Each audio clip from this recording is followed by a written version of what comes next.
findings and share key recommendations to celebrate progress, examine challenges, and explore how to implement and operationalize these recommendations into tangible outcomes and tangible positive change. We extend our special thanks to our partners who contributed to this effort. Special thanks goes to the public aid organization POW for their pivotal role in this report, from the data collection to the finalization stage. Also, we thank deeply our partner, the humanitarian advisor, Dr. Ismail Dawood, our lead expert consultant, for his outstanding guidance. And also we share and extend our deepest gratitude to all contributors from the local Iraqi organizations, INGOs, and UN agencies who generously share their valuable experiences with us during this process.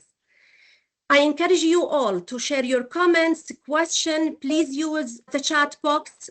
We aim to read all comments, all questions. Maybe because of the time constraints, we won't be able to address all of your questions and comments, but please rest assured that we will read all of your comments and constructive feedback. To those who are still joining, welcome again, and we are glad you could make it. And please feel free to catch up and put your questions and comments using the chat box. And finally, we believe that this research is timely amid of the current regional escalation in the region, which challenge the transition between stability development, peace, and emergency relief efforts by the humanitarian and development actors.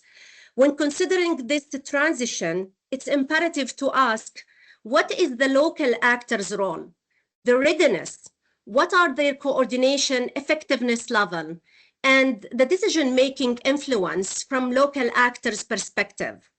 As part of ICVA's localization focused strategy, this study, unlike evaluation, it provides a tailored measurement tool for localization in Iraq, building on similar work that carried out by ICVA in Ukraine and in Yemen. With that said, and without overdue, we will share the key study findings and recommendation with you right now. And I'm so happy and glad to introduce Dr. Ismail Dawood, the lead consultant, who will share the key findings, study, and recommendation. Dr. Ismail is a civil society expert specialized in policy analysis, strategic planning, advocacy, and program management. He has extensive experiences across Iraq and the MENA region. Dr. Ismail, you are welcome, and the floor is yours. Good afternoon, everyone, and thanks a lot, Eman, for this presentation. And I want to second thanking all people who participated in this research, gave information, took this long work seriously, and discussed together with us details about the progress that organizations together made towards a local-led response. So the title we selected is Towards Iraqi Ownership, because this was the idea and this is the intention, drawing pathways for a local-led action. I was saying that initiatives for localization have been made by different actors, ICVA and others, internationals and Iraqis. So what we are trying to highlight by this report is that we're adding a very important element, which is the knowledge, which is a baseline that we can all together use it. So why this report can support the work that we are all doing towards localization in Iraq, or a local-led response. It's establishing a baseline and a benchmark of localization for a localization in Iraq. The report is providing a comprehensive foundation with 7 key indicators that you can track progress over time in each indicator or in each domain. So this has the same importance for international actors and national actors in this sense, because we do have now a baseline to measure our progress according to it. So we are trying to have this statement of, let's say, highlighting this baseline, because it's very important to try together understand also what difficulties we are facing, which are the challenges, which are the opportunities. And also, and this is the third point, we can also use this report and this knowledge and this information to do some advocacy. Advocating, of course, for greater accountability and increased impact in our initiatives. Let me share with you also, Eman mentioned it already, but a bit on the methodology that we used on this research. We have used a measurement framework that have been developed by the Hague. And I am happy to say that this is an added value, because actually you will see that the same framework structure have been used in different contexts. So Eman was mentioning ICVA's report on Yemen, ICVA's report on Ukraine, and this report comes about the Iraqi context. And here it gives you also the flexibility to read in each context what have been changed, and learn also in one structure, measurement structure, about different contexts. In this study, we have used a mixed methods. And of course, we tried to have quantitative information, and that's how the questionnaire have helped us a lot.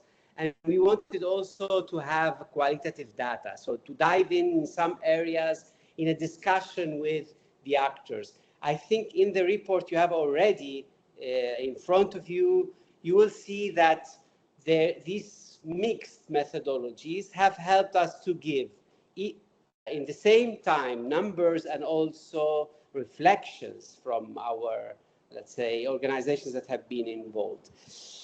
Quickly, just to say that there have been local Iraqi national organizations contributing, internationals, UN agencies, and also Iraqi institutions. These numbers, you can find it as well in the report.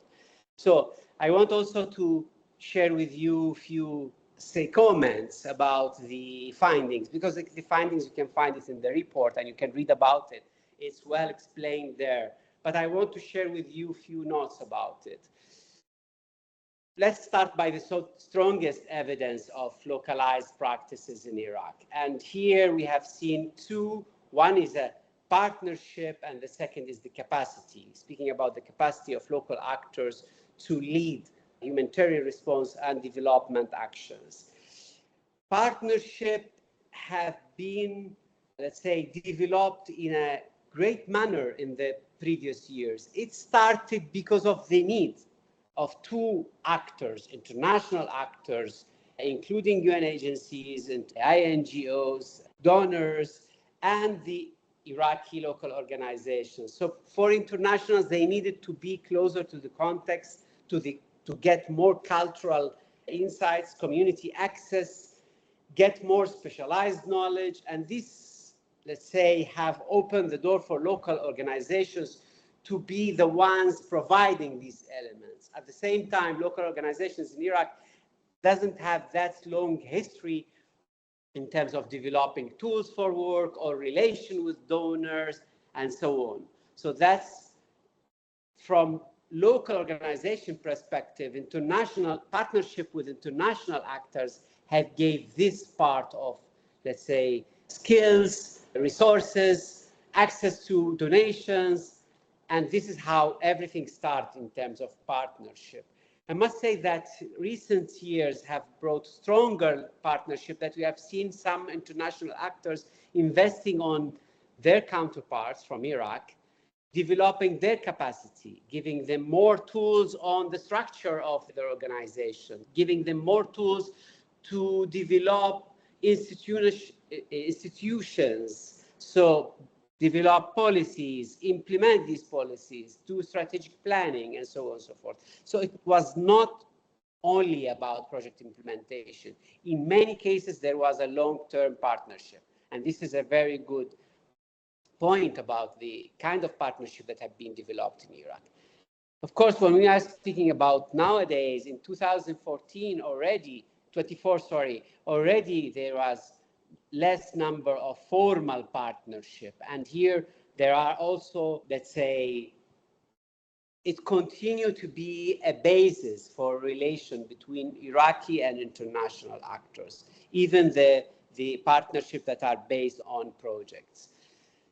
There is still a long-term partnership, even with the decrease of funding that is going to Iraq, and even with Iraq getting less attention as a, let's say, humanitarian scenario and less, let's say, priority in development because of what's happening in the region. Of course, there was always this issue about who's holding the primary decision-making authority in this partnership. And there was most of the, let's say, if I may say, weakness, or the area that not yet have been developed very well. Otherwise, partnership could have been even stronger in the Iraqi context. I pass to capacity. In terms of capacity, the progress that have been made for local organization was really important. It has been noted by international actors, by observers, donors, by also national actors by themselves, institutions. So in the previous years, local actors were able to build their capacity, were able to develop capacity that they needed in terms of implementing projects and capacity in terms of building their own structure and their own institution and their own policies, their own process, especially in terms of finance, in terms of accountability, and so on and so forth. However, let me say, because capacity is a progress, the study showed us that there are a limited number of organizations who were really able to develop their capacity. But that's not a surprise, because civil society, let's say, field or civil society sector in Iraq is growing very fast. So, however, there are new organizations. There are organizations that didn't have the time to develop their capacity. There are organizations that has not found the means to work on their inside organization and build up their institution. So when we say capacity is there, we are speaking about quite relevant number of organizations, but not majority of organizations. That's due to hundreds and maybe thousands of organizations that are there in Iraq, and this number is increasing. Of course, there is a bit of two basic points. First, local actors have the liberty to exist and to work, and this is very important. As you will see, in terms of capacity, you do have legally, politically, and practically the liberty to work in Iraq. And this is a very good point. And this is not something that, let's say, similar to other contexts. No? So in Iraq, there is this possibility. However, the study has shown also that there are some restrictions. There are less space for some discussions, but that's, let's say, within the Iraqi context, doesn't prevent local actors from acting and working and really responding. And this is a very important, let's say, two elements. The liberty is there, this restriction exists, but doesn't prevent them from working. However, less space might be there for some kind of discussions. Of course, we want to say that the Iraqi scenario, the whole Iraqi scenario is shifting, is moving in two dimensions, from humanitarian to development, from being priority towards non-being a priority in the region and also at global level. So less attention from international community, and of course for new organizations will be difficult. For those who have established their capacity, it will be much easier to continue. However, sustainability will remain a challenge for them. Let's speak about with the limited evidence of localization. I want to share with you actually these points, but also why, no? Because we are measuring we are trying to deal with challenges, we are trying to improve our experience in Iraq. So the major point is that international actors remain somehow major decision makers during emergencies. Local organizations could have a margin of a discussion, of implementation, of giving point of view, but not reached full decision making when it comes to developing programs. Also, it's less, let's say, the feeling that I don't have the decision is less when it comes to implementation. More difficult when it comes to strategy, developing plans for the futures. So Iraqi actors have increasingly appointed key positions in international agencies, and many of these views have, let's say, been considered, but however, we cannot say that we have reached a concrete evidence on leadership.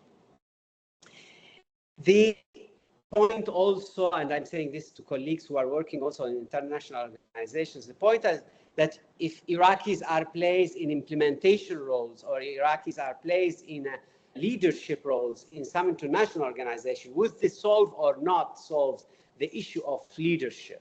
And here in the study, we have seen, let's say, one concrete opinion that is, if you place Iraqi actors in international organizations, you will tend, or this is what the study have showed us, the tendency was to give more on positions that influence implementation, but not a strategic decision, doesn't shape the strategy of the organization.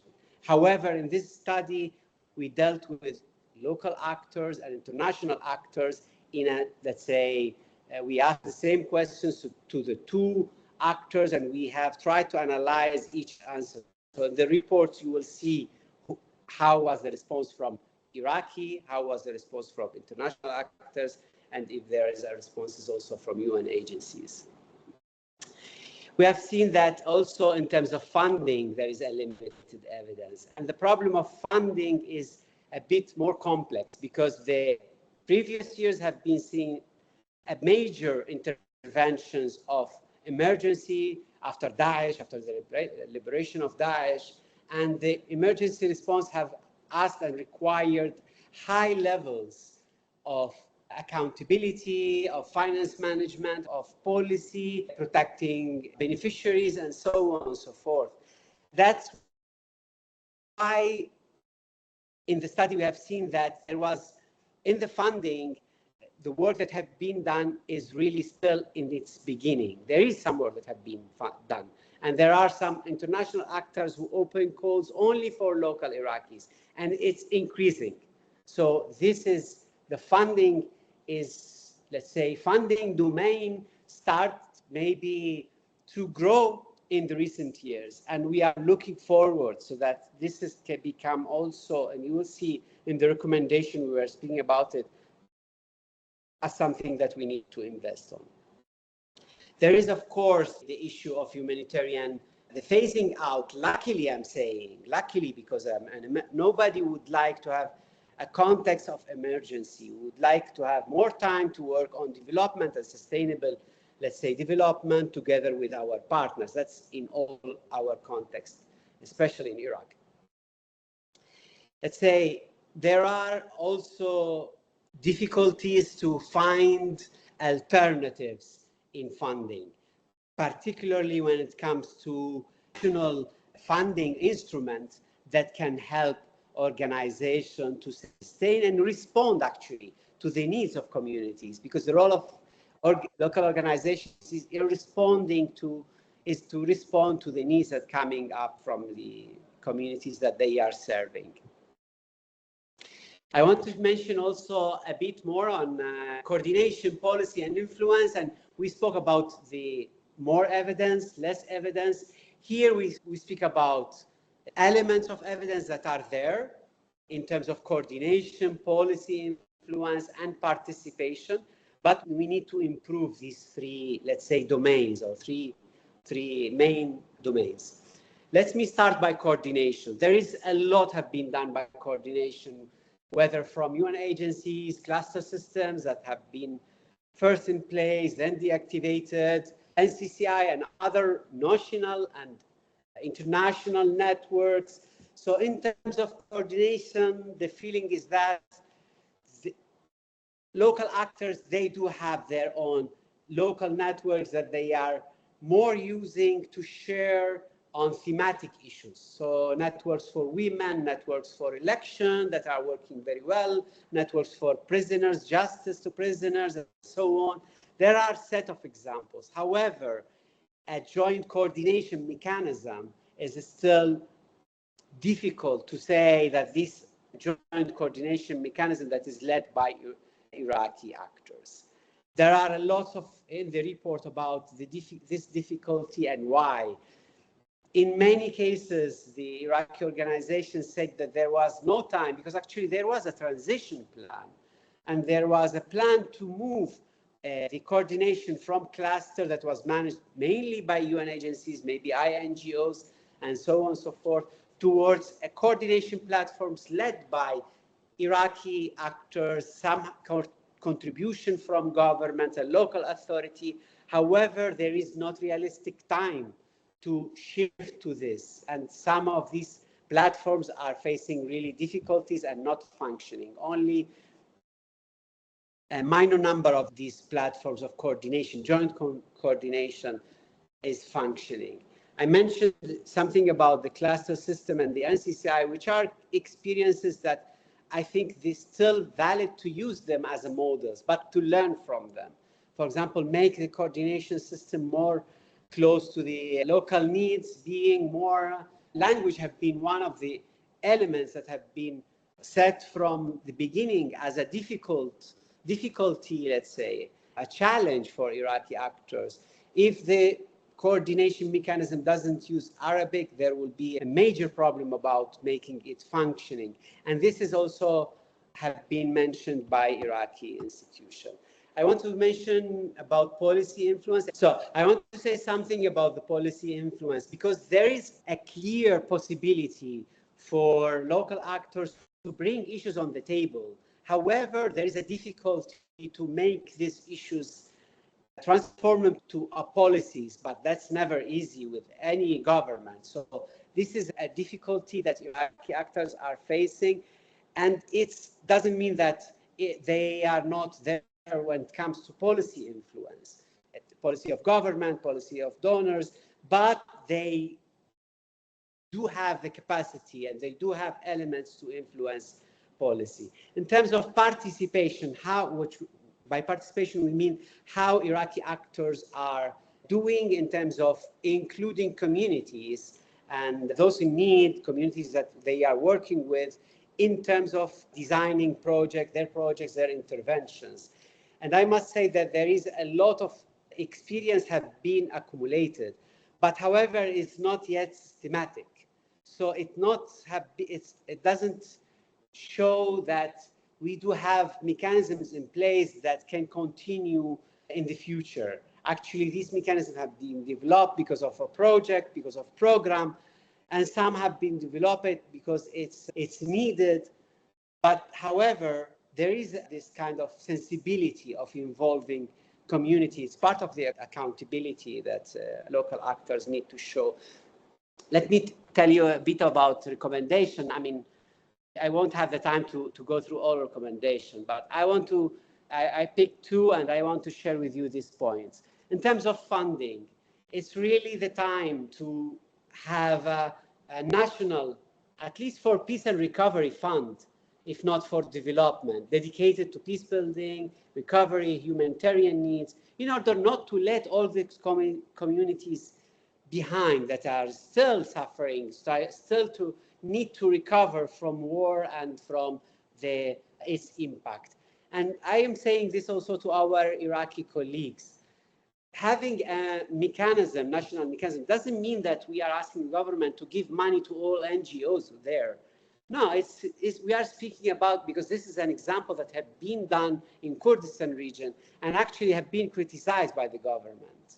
So we need to be conscious about it. We are asking funding instruments that respond to the need of community. It's not for NGOs, but NGOs are the implementers. So we are asking Iraqi government to be a donor that is responsible about transparent, accountable funding procedure financed by the Iraqi budget and maybe also by contribution of private sector. NGOs will be those who are implementing projects that needs have been already issued by calls. So it's a relation between donor and those who have better experience and better proposals to implement projects. So this is very important to explain to Iraqi government if we want to take this further one step and say we want to advocate for a national peace and recovery fund.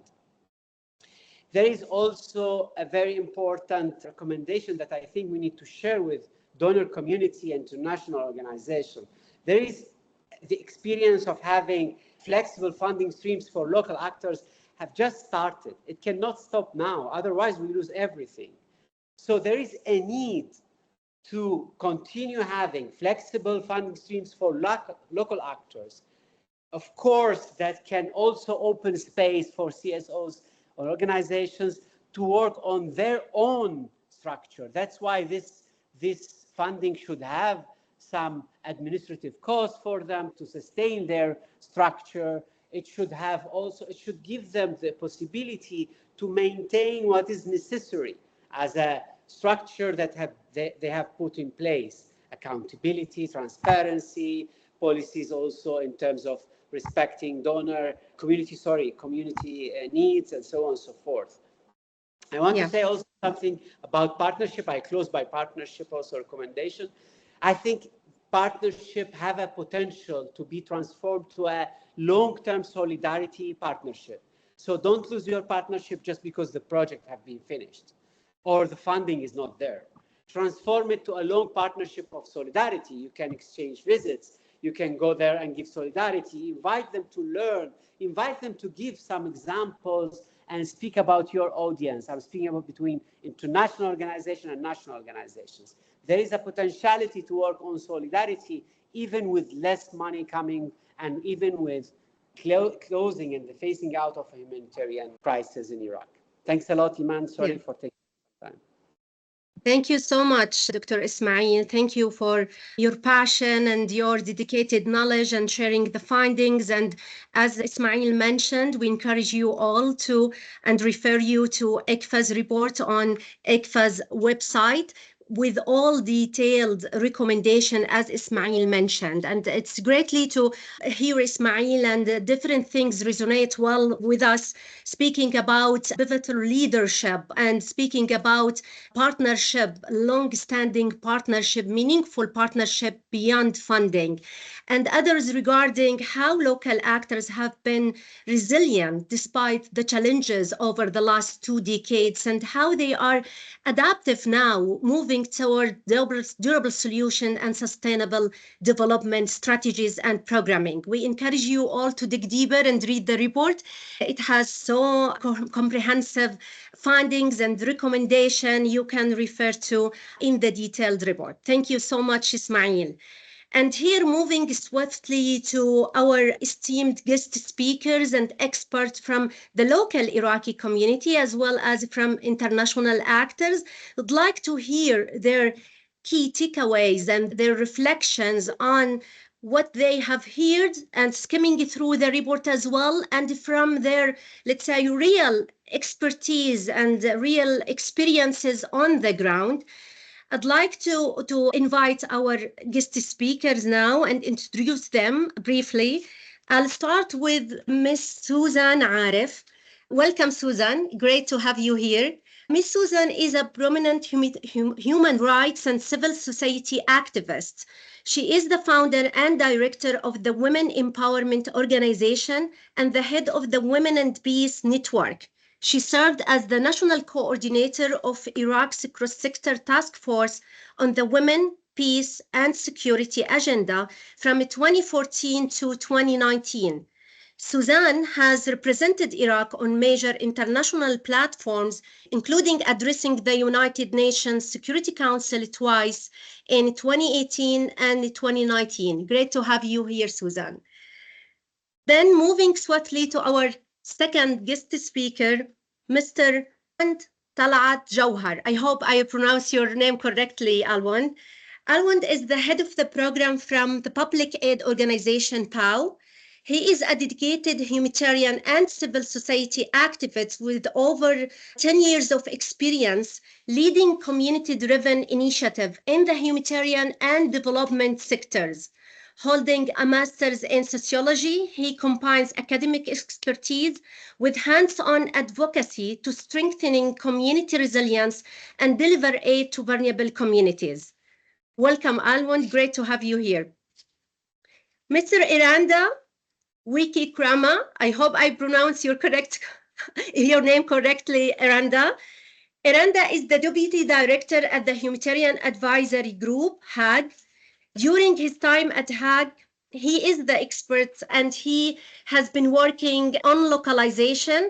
And localization is one of Eranda's key areas of focus, including lead country-level localization research across Asia and the Pacific, and providing technical support to ICVA member-led baselines in Yemen, Ukraine, and most recently in Iraq. He has contributed to the development of localization tools and partnership reviews, supporting national actors and global agencies to strengthening equitable and locally led humanitarian response. Welcome again, Eranda. Happy also to introduce Ms. Noor Al-Abadi.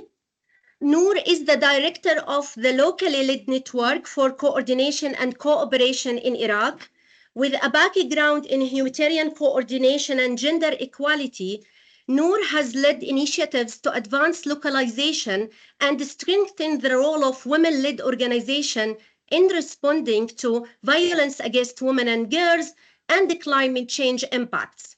Noor brings extensive experience in research, advocacy, donor engagement, and fundraising to support more inclusive and sustainable humanitarian and development efforts.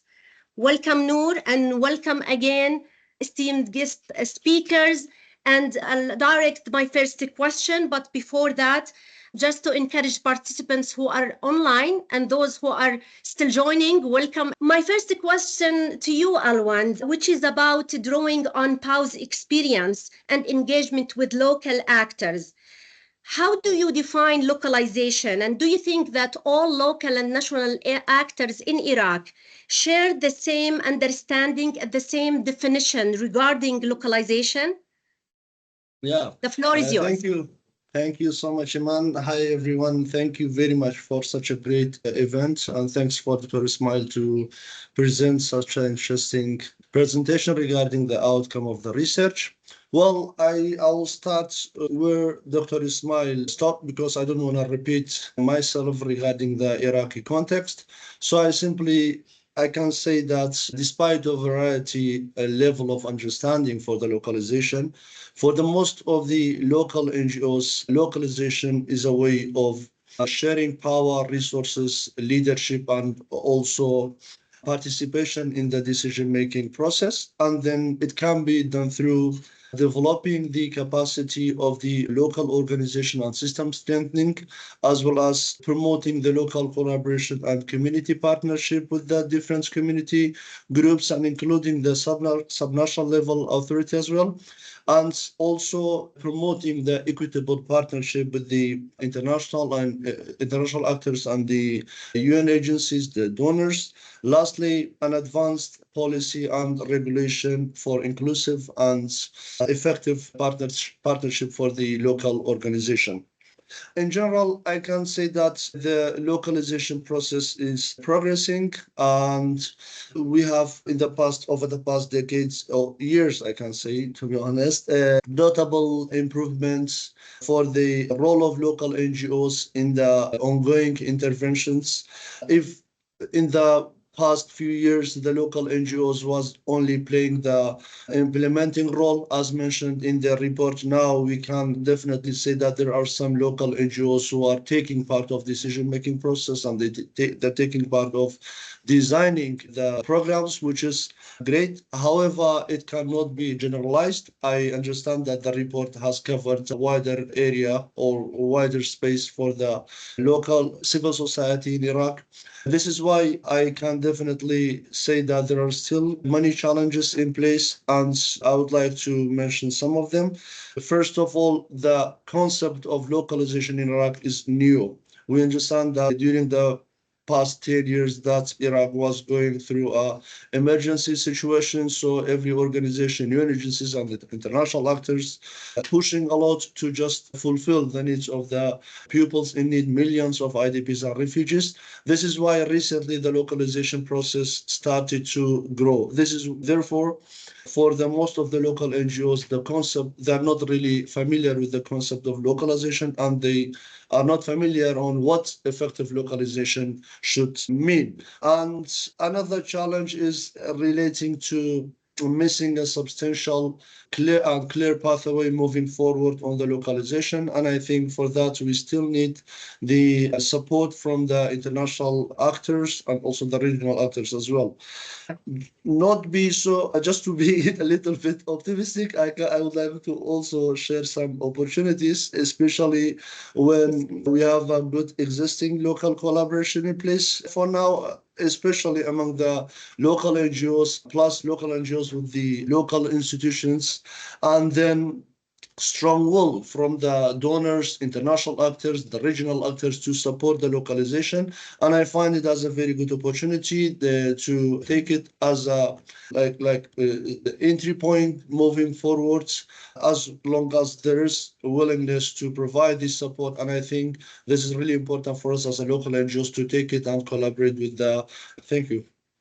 Thank you, Alwand. Thank you for sharing the challenges about the interpretation, the awareness among the local actors. It's really important. I agree with you that to determine and identify what success looks like in terms of advancing the role of local actors and to be able to collectively address the challenges.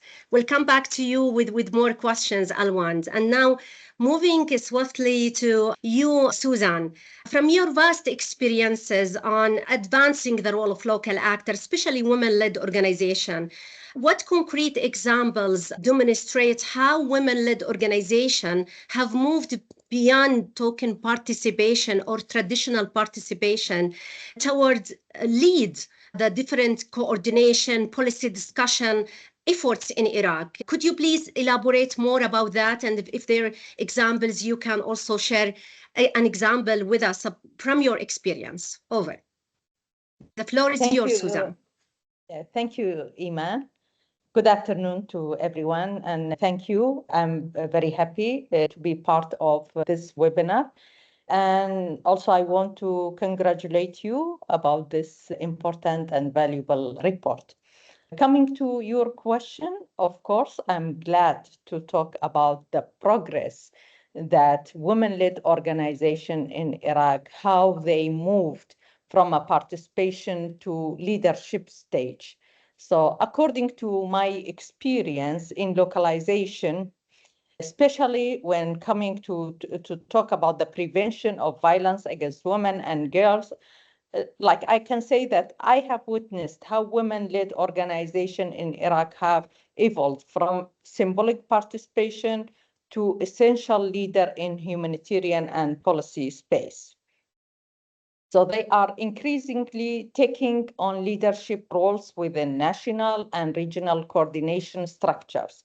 Like we can see some of them serve as a chair or co-chair of subcluster and localization working group, ensuring that local voice, especially those of women, shape humanitarian strategy and funding priorities. I would like to give live examples from our work, a key examples of our leadership in CAFI network. It's about strengthening women-led organization to lead the prevention of violence against women and girls in crisis situation. And the initiative is driving change advancing the meaningful participation of women-led organizations in emergencies on national and regional level. Another powerful example is the Women for Peace Network, which played an essential role in shaping Iraq within the first National Action Plan on UN Security Council Resolution 1325. They were included in the structure of the Iraqi Cross-Sector Task Force 1325. They were contributed to drafting key sections of the plan and monitoring, contributing to its implementation. They were demonstrating their capacity for both policy influence and accountability. Beside that, we have another example that Women Empowerment Organization and Women for Peace Network are leading coordination efforts on the Women, Peace and Security agenda in Iraq. They serve as a key connectors among all national and international actors, ensuring alignment, collaboration, and accountability in implementing the Women, Peace, Security agenda framework. Their leadership helps unify efforts. We know that we are suffering from this. No one knows who is doing what. So this is in this coordination, we are unifying the efforts, amplifying the woman voice, giving the channels to women rights organizations to raise their voice, to talk about priorities, and drive progress on the implementation. So this is why women-led organizations are no longer just implementers. They are educators, they are advisors, consultants, and leaders. They know more about the context. They can act immediately in emergency, in humanitarian response. This shift in roles reflects their growing authority and leadership within the localization agenda. So hopefully we are moving on this and not using the localization only as a term, but in real practice. Thank you. Thanks so much, Suzan, for ending with this powerful message about moving away from rhetoric and be results-oriented. And thank you for sharing the promising examples about how women-led organizations have been leading and co-leading in this kind of journey. I will come back to you, Suzan, with more, and so excited and eager to hear more also from your expertise. And now directing another question to you, Eranda, from HAG's global experience, and ICVA and HAG have been working together on different contexts. I personally received different contexts about, shall we do this framework, our baseline in other contexts, because they can refer to the findings. Directing the question to you, Eranda, how do you think these global framework tools would be so beneficial to the local actors in Iraq and in another context as well? Over. Sure. Thanks, Eman. Hello, everyone. Great to be on this great and really interesting panel discussion. So, Eman, responding to the question, it's also, I often reflect that this framework is developed in the Pacific. So most often the Pacific is even left out on a lot of these humanitarian report maps because it's so small and sort of a lot of people forget about it. But in the Pacific where this is developed, there's very little distinction between humanitarian and development work because these are small countries and smaller networks, and a lot of the local organizations are basically working on development and then shifting to humanitarian response in crisis situations and then sort of switching back to development mode. So when we developed it, the framework has its roots in a context where it's not purely focusing on a crisis context. And I think that's really important to recognize in the context of local national actors also, because local national actors are always there before a crisis, during the crisis, and after the crisis when the international actors leave. So I think it is in this situation where tools or frameworks like the localization measurement framework is really important to understand and highlight the role that local national actors play, but also where the gaps are. And I think one main thing is, as Eman, as you said, this has been used in different contexts. So it provides sort of a fundamental sort of tool that can be used across different countries. But one of the main things that need to be considered is it needs to be contextualized for each country context, and each situation is quite different. I think, Eman, if you remember when we did the baseline in Yemen, there was a bit of a discussion around how can you actually translate the word localization into Arabic. I think that was a conversation, that one of the initial conversations we had with some of the local organizations there, and what's the best translation. So, and it's really important to understand, as Alwand was saying earlier, sort of thinking about the history of how the crisis has evolved in Iraq and where it is now. That contextualization is really important, but you still have this overall framework that is generally applicable to any situation, and that gives a really a nice set of data that you can compare and use as evidence for advocacy, that you can use as evidence for trying to track progress and see where gaps are. It's not it's not going to magically solve all the localization problems. It gives you an evidence base to start conversations and identify ways to solve it. One quick point that I just want to finish on is, as I said, the context is important. The contextualization of the tools, how you draw the data out, how you interpret it is also really important. And this is where local expertise and local knowledge is really critical. You can't have some international experts sort of going into a country, doing some surveys and saying this is what this is what localization looks like. We've done localization baselines across probably about 10 plus countries. In each context, it's quite different in terms of the challenges and what localization means. But what's always helped us is that it's been local experts who've been driving that process. And it is really important that process is also considered when you're thinking about contextualizing any framework to a context like Iraq now and in the future as well. I'll hand back over to you, Eman. Yeah. Thank you so much, Eranda, again, and for emphasizing that localization should be contextualized. Every context is unique, and language really matters in order to identify what success looks like and how we can measure certain progresses and address challenges. Moving swiftly to you, Noor, as a director of the Iraqi local-led NGOs network, we would like to hear from you more, Noor, about the locally led network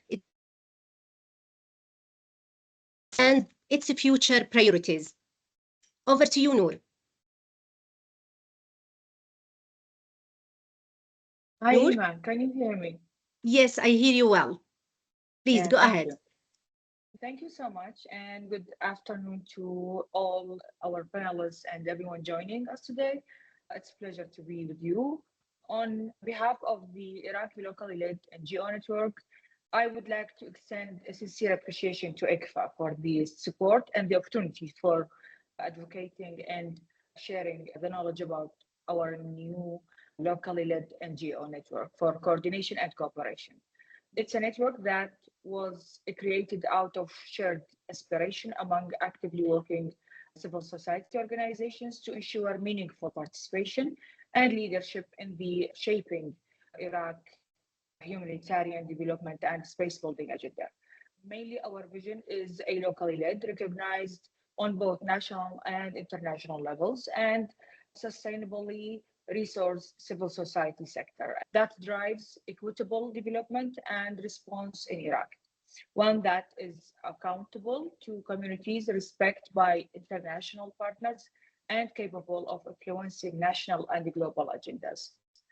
Most importantly, local actors are recognized as equal partners and leaders in humanitarian and development efforts, not just for implementation. Our future priorities include building a strong coordination mechanism to strengthen internal coordination among those actively working on local level, including both national and international organizations, supporting equitable partnership and direct access to funding for members of the network, supporting the professional development of local actors through peer learning and capacity building and exchange, advancing collective advocacy to reflect the needs and priorities of Iraqi communities, especially in the transition form, emergency, and now in the recovery and development phase. Most importantly, creating a safe and enabling civic space where local voices can shape national strategies.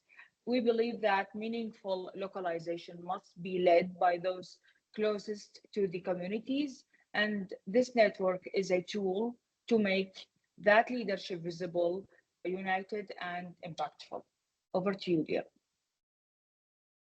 Thank you so much, Noor, and we are so excited to have these efforts coming from local actors who decided to come together and have this unified stance. We wish you all the best. And maybe to stay with you, Noor, and my following question would be to you, in light of what you have here today from Ismail and reading the report, how do you see the network, the newly established network, contributing to the localization efforts moving forward? Over.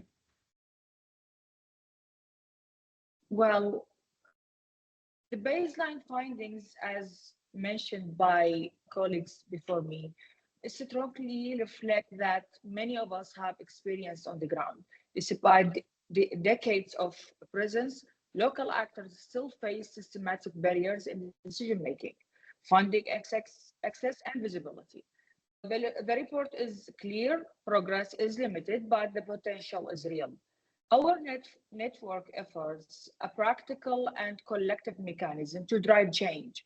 We are working to ensure that localization is not just a policy commitment, but a structural shift.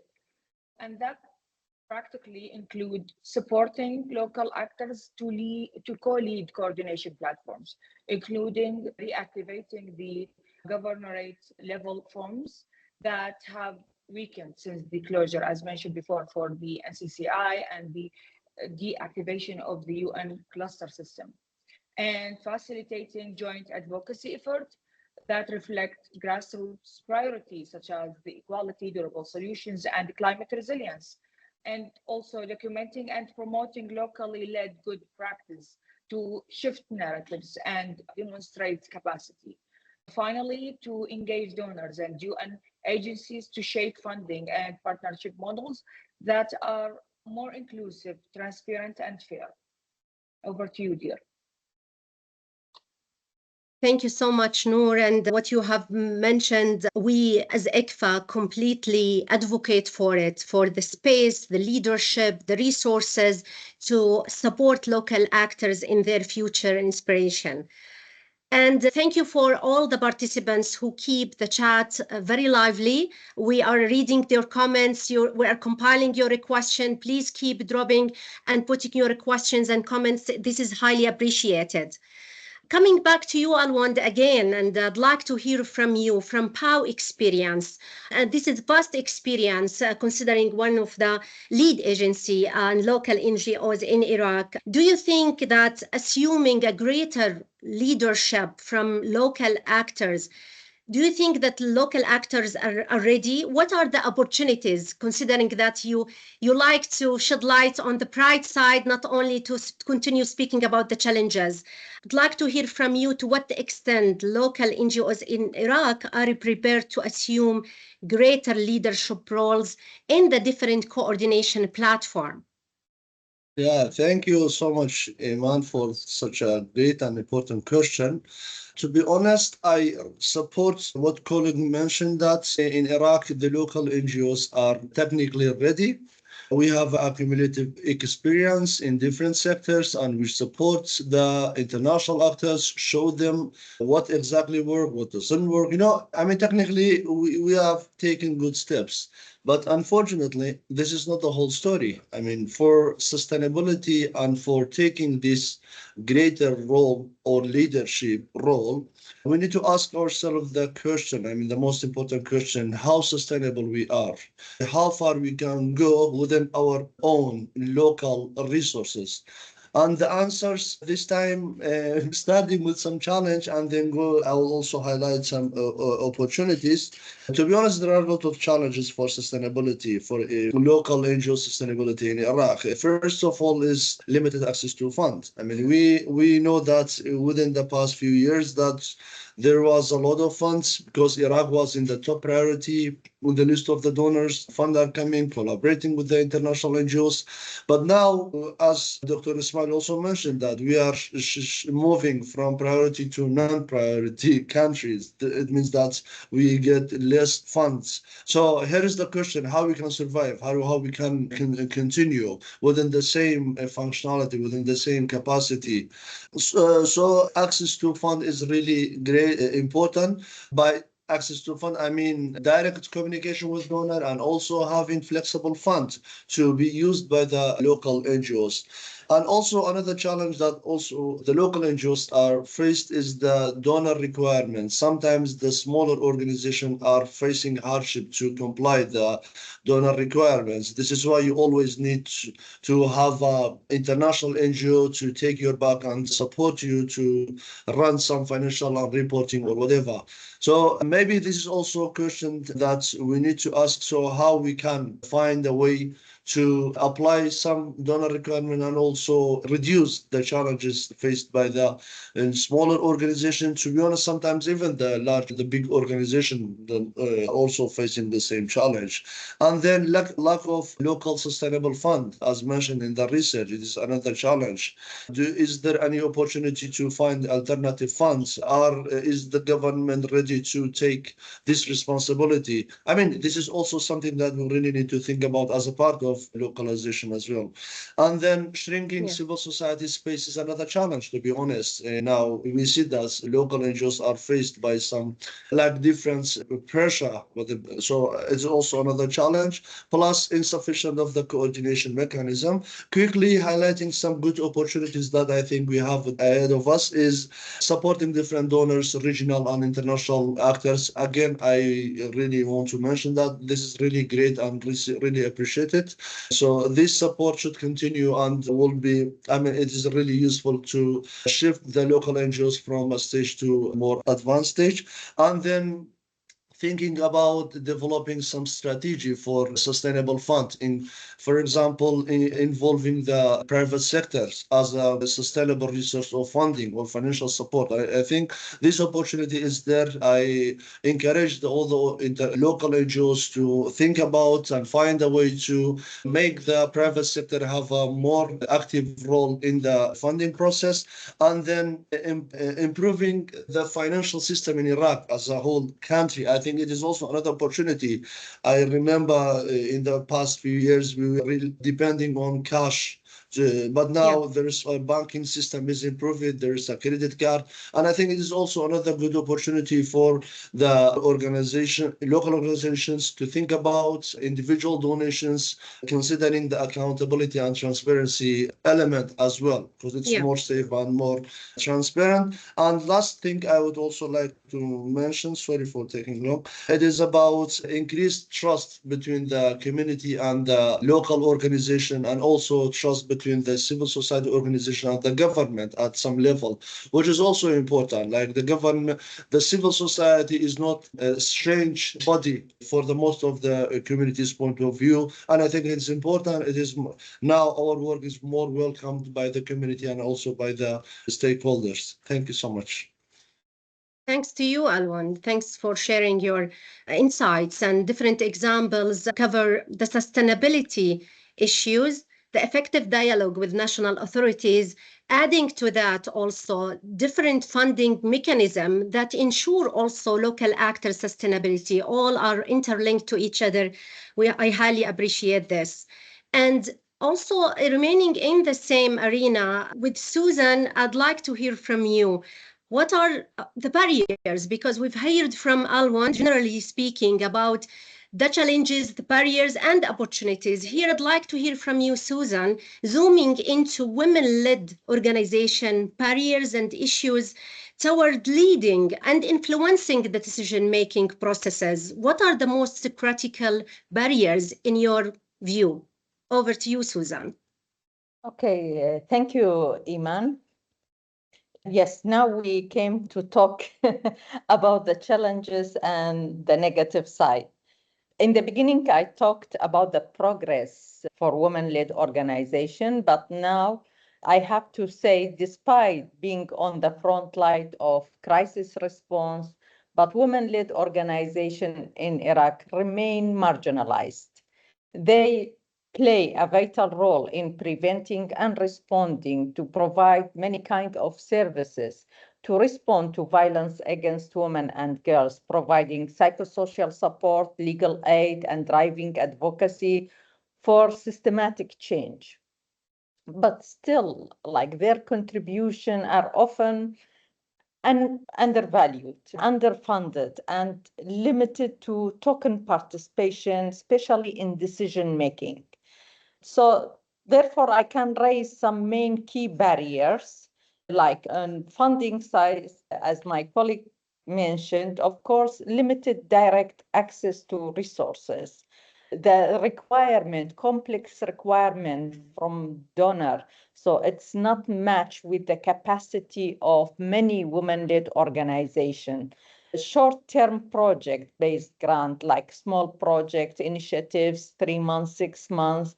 So this is not sustained, and they cannot keep their staff or maintain their offices. And also we can see this is consist shift and drives between development and emergency. Like we remember in Iraq in 2014, how all the development programs shifted to emergency and humanitarian. And now it's vice versa, from humanitarian to development. This is affecting a lot on the projects, on the sustainability and credibility of women-led organization with the community, with their beneficiaries, and ignoring many of other programs that it is still important. Like also women-led organization facing a patriarchal norms restricts women's leadership, safety risks, and hate speech targeting women-led organization and women activists. And we can see local expertise, and especially women, often dismissed or overlooked. On institutional level, we can see exclusion from key coordination space. And also, I want to say lack of coordination between the local organization themselves. There is no any forms that gathering all local NGOs together to talk about the opportunities, available opportunities, challenges that are facing, and how to just go forward, how to find a solution. And maybe on institutional level, it's very important to mention of lack institutional capacity, as I mentioned in the beginning, with funding and how to match with the requirement of donor. So how to improve the capacity and like how to reduce the requirement from donors also to achieve the goal of localization. So we have to work on both sides. And we can see also power imbalance with INGOs and donors. So more with INGOs, not with local organization. So to truly localize humanitarian response, we must move beyond making promises. Women's-led organizations need direct funding, protection, and seat at the table to be part of decisions. Thank you. Thank you so much, Suzan. And my colleague Asma just put on the chat if participants can extend for 5 to 10 minutes additional time so we can address the question put on the chat. We really appreciate this. And Suzan, what you have mentioned from the different barriers that can be addressed at the community level, government and civic space level, funding level, because our message as ICVA always that donors are funding partner. They are partner in this process, and it's mutual. It should be equitable partnership as well. Thank you, Suzan. And Eranda, there is a question in the chat, actually. I think, if you don't mind, if you would like to answer it, it's actually about if this localization baseline carried out in Ukraine and Yemen, and most recently in Iraq, how have these other countries taken the recommendation forward? And what can be learned from Iraq context? Over to you, Eranda.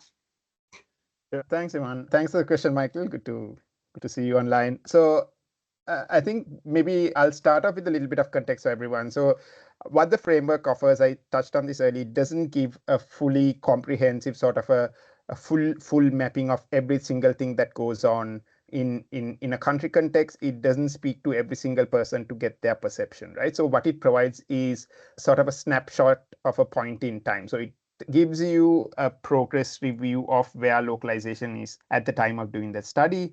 The intention of it is to provide both international, local, and national actors the evidence to have those conversations around where are the gaps, where are places where there's progress, but where are the places where there are significant gaps that need to be addressed. And any set of data is only useful as how it's used, either for advocacy or decision making. And I think that the question around what Michael was asking around how has some of these baselines led to any change and what's happening in different countries. So I'll pick a few examples from different countries, including the ones where we worked with ICVA. So Ukraine, for example, they have been doing this baseline. So they had a baseline 3 years ago. They have done a progress review since, and they're doing another follow-up progress review now. So ICVA had supported NGO Resource Center at the start for that initial baseline. NGO Resource Center, the local organization, has been finding their own funding to continue to annually do those progress reviews as a way to hold particularly international actors accountable to show here's where the progress is being made, here's where it's not happening. They've been taking that data to the HCT, they've been taking that to donor forums, they've been finding ways to advocate for change. And that's because they're going with evidence. It gives them a really strong basis for saying, you're saying that you're making progress. For example, you're doing good on partnerships, but here's particularly the responses from local actors is showing it's not the same of what they're experiencing. So it gives a real solid foundation for them to drive change. In the Pacific, again, so the first baselines with this framework was done in 4 Pacific countries.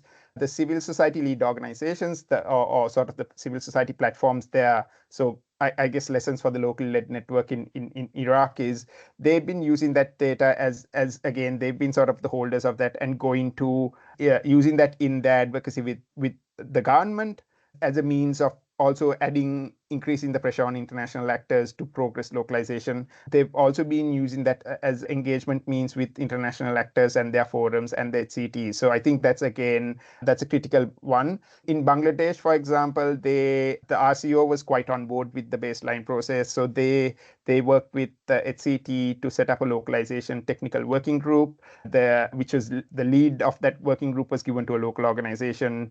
And that person got a seat in the HCT. So there weren't a lot of local team members on the HCT, but that provided an opportunity. Maybe one last example is in Yemen. I know Yemen is a context where there was a lot of challenges where local organizations were not properly engaged by the international actors, the donors, and the UN and INGOs. The framework, the baseline work that was done, it took a lot of time. And I think this is a really great story that we heard from ICVA it took a little bit of time since the baseline, but over the last couple of years, that has provided a foundation for them to really engage and get more integrated and directly engage with donors and HCT as well. So I think it's just it's not like just because you produce a report, it's not going to change things overnight. But I think you need to keep persisting and using this data to keep challenging the existing internationally led system and advocating for change. I hope that helps. Back to you, Eman.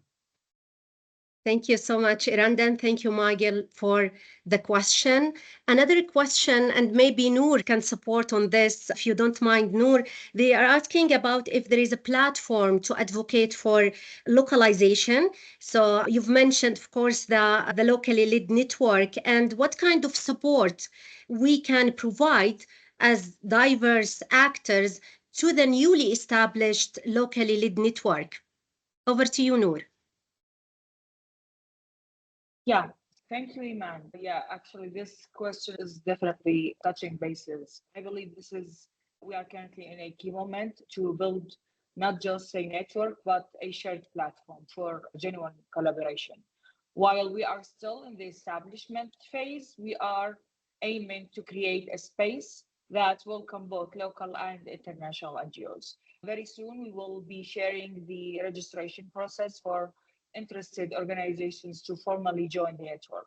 And on the same level, we encourage international NGOs to support this process by not only joining, but by contributing to its growth through strategic partnership, joint fundraising, and actively engaging with a wider circle of local NGOs, especially those working at the grassroots level. To the UN agencies, I believe here we call to their support to create and protect space for local civil society organizations, especially within national coordination and planning. Inclusion of local actors should be a standard practice, not an expectation. Our network can serve as a bridge as we are planning with ICVA's support and guidance to have a mechanism for sharing information, gather feedback, and coordinate voices from across Iraq. Same goes for donors, as we ask for direct, flexible, and sustained funding to local actors, as we are creating a platform to include representatives from existing thematic coalitions, such as the WPS network, climate actors, and the anti-violence against women and girls networks within our governance structure. This will provide a unified, accessible entry point for donors to engage with a broad and diverse civil society base. Finally, as we are coordinating with local authorities, we call for their support by embedding civil society participation in planning and ensuring a safe and enable environment. This network is being built as a collaborative, inclusive platform, and for its opportunity for everyone to shift from words to action. Over to you, dear.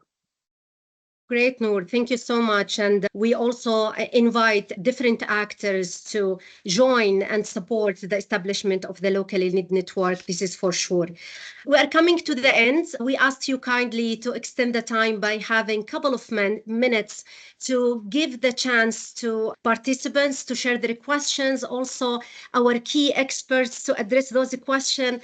I'd like to conclude by asking you one final question came about how to include local CSOs and national NGOs outside the cities, how to be inclusive, and what is your recommendation to UN agencies, key donors, UN agencies, and to the local actor themselves, considering that localization is a shared responsibility. So in 1 minute, please, who would like to start? Maybe with you, Eranda, if you don't mind. One final recommendation trying to address this big question. I know that. Yeah, maybe this is something that I keep talking about quite often is don't treat local national actors as sort of this homogeneous group. When we talk about groups in different, in reports, we talk about international actors, we talk about national actors. Sometimes we group everyone together, and in a context like Iraq, there's so many actors, particularly local national level, who vary from the big, massive NGOs to the small community-based organizations who are all part of that process. And sometimes, and this is, I'm not speaking specifically on Iraq, but a lot of the evidence that we've also seen in other contexts is sometimes the big national organizations can also be as hard to work with for local CSOs as much as the international organizations. So I think that's really important to keep in mind the diversity of organizations and not to, in most countries, you will see a lot of international actors will have their sort of favorite national organizations who they have invested years of capacity support and funding into, who they use as the example of localization. So it's really important to keep in mind you need to engage with the broader sector. Thank you so much, Eranda. Alwand, would you like to conclude with one final recommendation or sharing your reflection about this? Yeah. Thank you very much. Yeah, of course. Yeah, I think NGO networking is a great opportunity for inclusive participation, because it is always a platform that, regardless of where you're based, you can always have access and join. The second thing, I mean, the network can also offer is the capacity development. It is a slightly different from capacity building. And to be honest, for this smaller organization, we cannot just rely on one single workshop or training. We need them involved in our activities, and we need to support them. So now, as POW, I can say sharing some good practices. We are supporting the local initiatives implemented by community-based organization or smaller organization through giving them a small grant, as well as supporting them work through coaching sessions so they can use the grant effectively, and it will be a creative experience for them to even guarantee some more funds outside the circle that we create. Thank you. Yeah. Thank you so much, Alwand. Suzan, please go ahead. Yeah, already Alwand mentioned all what I want to say, but this is really what we are doing exactly through our networks, how to involve the grassroots organization from different districts and sub-districts to be involved in the network with the capacity building, and to have some after the capacity building to get some initiatives, grants, for small grants for the implementation. So this is a process for the capacity building, and it's not only for implementing project, but institutional capacity for their organization. But what we need exactly the same approach for international organization, to have funds, to have similar funds to support those strong organizations to be able to support the grassroots organization, and to have a regular meetings among themselves to have a clear idea about what's happening and to have same vision to work on it. Thank you. Thank you so much, Suzan. And last but not least, yes, Noor, please go ahead. Thank you, Eman. I would conclude on what has been said by Ms. Suzan and one. I have to brag here a little bit that I had the chance to work with Ms. Suzan previously for the CAFE network and currently with POW. And I actually saw that both are doing that effort of not only capacity building, but capacity sharing, which is the most important.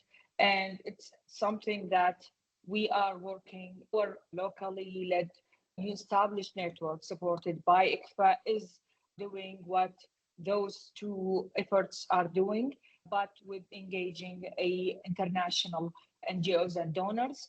And that, just to close that, I think the baseline for what we have discussed from the start today, that which is the caption that I really admired, saying that as local as possible and as international as necessary, something that we can build on, and hopefully we could move from that point. Thank you.